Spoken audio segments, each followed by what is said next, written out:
Hi, future scientists. I'm Adam. Join me to learn about the element sulfur from family 16, also known as the oxygen or Chalcogen family, with atomic number 16. For our weekend lunch at my home, my friends Ion and Isaac enjoyed steaming bowls of yellow lentil soup, brimming with garlic and onion, along with flatbreads stuffed with more garlic and onion. Isaac remarked, "Onion and garlic contain sulfur, don't they? And the yellow soup reminds me of the color of sulfur." Laughing, I replied, "Maybe we should visit the element sulfur." Within minutes, we had set up the magical periodic table on the backyard table, eager for another adventure. We pressed the symbol S for sulfur, and the world tumbled around us, our screams echoing in the air.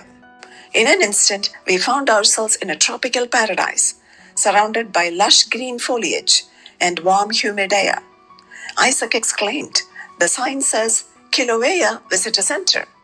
Kilauea is one of the world's most active volcanoes, and it is in Hawaii. Ion said, "And there is sulfur in volcanoes." We jumped up and down with excitement. Just then, a sprightly girl in a yellow outfit called out to us, "Hi, I'm Sulfur. Welcome to Hawaii." We briskly walked towards a golden figure who greeted us with a wide smile. Her clothes and shoes were bright yellow, and she had a large bag that looked like a giant matchbox with 286 written on it. Of course, 286 is the electron configuration for sulfur. And her hat, which partially hid her yellow curly hair, was sprouting fireworks. "Is that a real matchbox?" I asked. Sulfur replied, "Yes, the matchstick head contains sulfur, powdered glass, and potassium chlorate, an oxidizing agent, which supplies oxygen to sustain the flame. The striking surface has powdered glass, sand, and red phosphorus. Striking the match against the box creates friction, heating the red phosphorus on the striking surface. The heat converts red phosphorus to white phosphorus, which ignites at a lower temperature. The ignition of phosphorus ignites the oxidizing agent, potassium chlorate, in the match head, which then ignites the sulfur. The burning sulfur ignites the wood of the matchstick, producing a sustained flame. This sequence of reactions transforms mechanical energy from striking into chemical energy from burning, resulting in the match lighting up." Ion exclaimed, "So much chemistry in a matchbox." Sulfur continued, "We are going to walk the Sulfur Banks Trail. You will see sulfur deposits, steam from volcanic activity, and experience the smell of sulfur compounds." She walked ahead and we followed, looking around at the colorful mineral deposits and rising steam. Ion asked, "What are these sulfur compounds?" Sulfur replied, "Sulfur dioxide and hydrogen sulfide, along with carbon dioxide."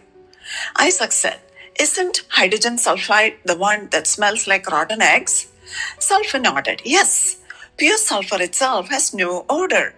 But hydrogen sulfide, which is present in volcanic areas, has the distinct rotten egg smell. In volcanic areas, sulfur often exists as a ring structure of 8 sulfur atoms covalently bonded together." As we continued walking, Isaac asked, "Can you tell us about some other uses of sulfur?" Sulfur proudly replied, "Sulfur is crucial in the vulcanization of rubber. Charles Goodyear discovered this process in 1839. In this process, sulfur atoms are chemically bonded to rubber's polymer chains, which transforms rubber from a sticky, temperature-sensitive substance into a more durable and elastic material, important for making products like tires.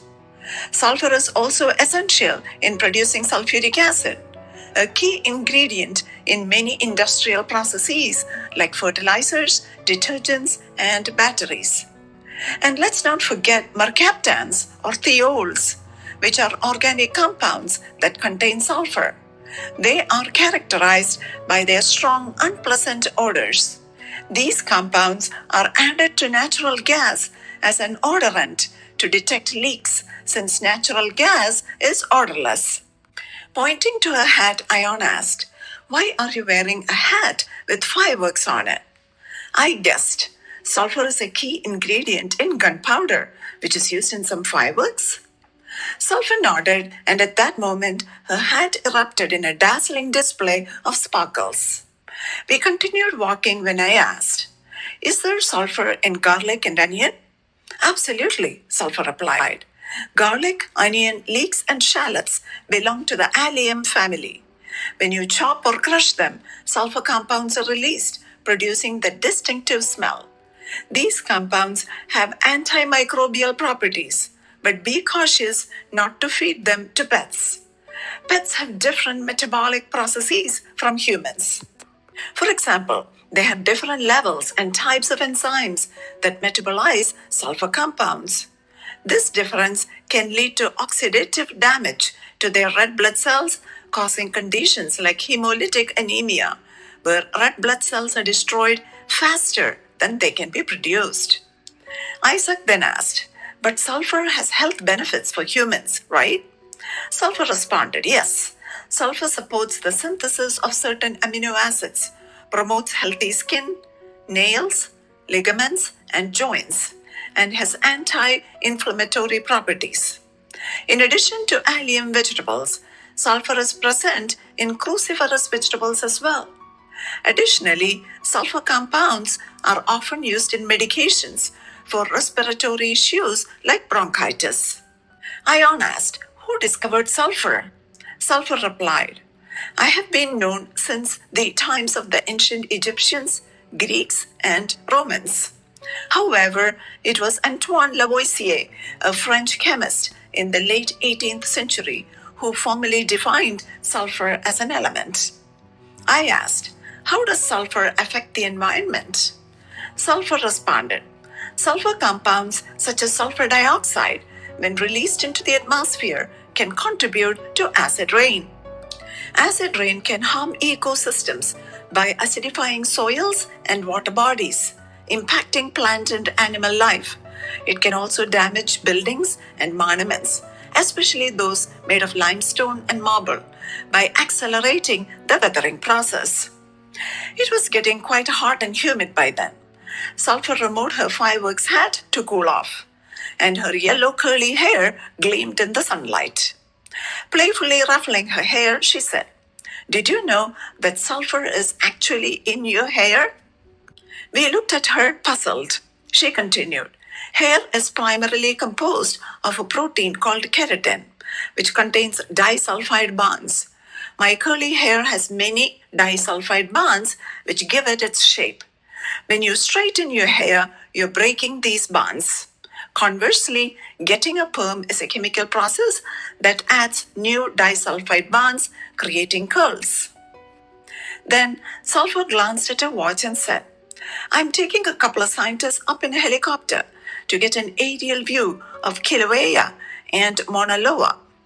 By the way, Mauna Loa is the largest active volcano in the world. Next time, let's go on a helicopter tour of the volcanoes." We thanked her as she departed. None of us wanted to leave Hawaii. We were eager to explore more, see, and learn.